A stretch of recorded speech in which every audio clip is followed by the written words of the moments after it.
अमीरचंद नाम का एक अमीर शख्स अपने बेटे प्रेम के साथ एक कोठी में रहा करता था। गर्मियों का मौसम आ गया था। सूरज तो जैसे आग ही उगल रहा था। वहीं राधा नाम की एक खातून मुलाजमत करती थी। एक रोज की बात है, राधा फ्रिज में से एक बोतल में पानी भर रही थी। अरे राधा, ये क्या कर रही है? साहब, गर्मी बहुत है, बेटी को प्यास लगी है तो फ्रिज में से थोड़ा पानी बेटी के लिए ले जा रही हूँ। मैंने क्या तुम्हारा जिम्मा उठा रखा है? कोई पानी वानी नहीं मिलेगा। तभी उसके बेटे प्रेम की आवाज आती है। राधा, मुझे फ्रिज में से कोल्ड ड्रिंक ला कर देना। जी साहब। प्रेम थोड़ी सी कोल्ड ड्रिंक पीता है और बाकी ऐसे ही छोड़ देता है।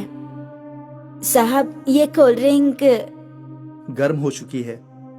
अब इसका क्या करना है? फ्रीजर में से बर्फ लेकर आओ और दूसरी फ्रेश कोल्ड ड्रिंक ला कर दो। तुम्हें तो इल्म है ना कि मुझे पानी अच्छा नहीं लगता। मुझे तो गर्मी में सिर्फ कोल्ड ड्रिंक पीनी है। लेकिन साहब, इस कोल्ड ड्रिंक का क्या करना है? एक काम करो, इसे तुम अपनी बेटी के लिए ले जाओ। राधा प्रेम की बची हुई कोल्ड ड्रिंक को अपने घर पर लाकर अपनी बेटी को दे देती है। बेटी बेहद खुश होती है। एक रोज वो अपनी बेटी सुमन को अपने साथ लेकर आती है। अरे, इसको लेकर क्यों आई? आज स्कूल की छुट्टी थी और घर पर बहुत गर्मी लग रही थी।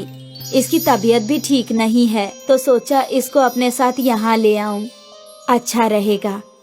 आप तो जानते हैं कि हमारी झोपड़ी में हवा का एक पत्ता भी नहीं है।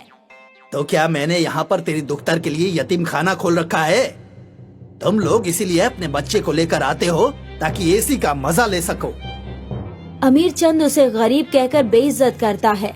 तभी उसका बेटा टीवी में कार्टून देख रहा होता है। प्रेम, जरा इधर आना। क्या हो गया अब्बा? आप ही आ जाओ, मुझसे एसी के बगैर नहीं आया जाएगा। प्रेम, इधर तो आओ बेटा, कुछ काम है। अमीरचंद प्रेम से कहता है कि वो गरीबों के साथ न बैठे और उसको बहुत अच्छी तरह समझाता है। बेटा, ये गरीब लोग बहुत चालाक होते हैं।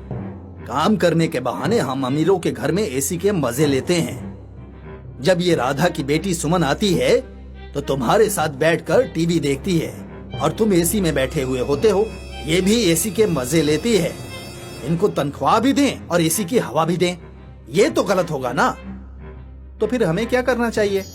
ऐसा करते हैं, जब सुमन आती है तो एसी बंद कर दिया कर और अपने कमरे में एसी में बैठा कर।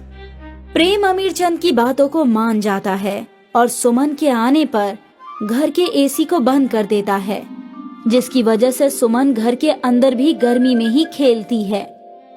जब उसका घर जाने का वक्त हो जाता है तो बहुत तेज धूप हो रही होती है। अम्मी, आज तो बहुत तेज धूप है, चला ही नहीं जा रहा। धूप की वजह से तो मेरी आंखें ही नहीं खोल रही। तेरे ऊपर साड़ी का पल्लू डाल देती हूँ, जिससे तुझे थोड़ी सी छांव मिलेगी। उधर प्रेम को अपने दोस्त के घर जाना होता है तो वो अपनी एसी गाड़ी में जाता है। गर्मी का तो उसे एहसास तक नहीं होता। जब राधा घर जा रही होती है तो उसे एक आइसक्रीम वाला मिलता है। अम्मी, मुझे आइसक्रीम खानी है, गर्मी बहुत है, एक कप आइसक्रीम खिला दो ना। आइसक्रीम बहुत बेकार चीज होती है। चल, मैं तुझे मटके के ठंडे ठंडे पानी में सत्तू घोल कर देती हूँ।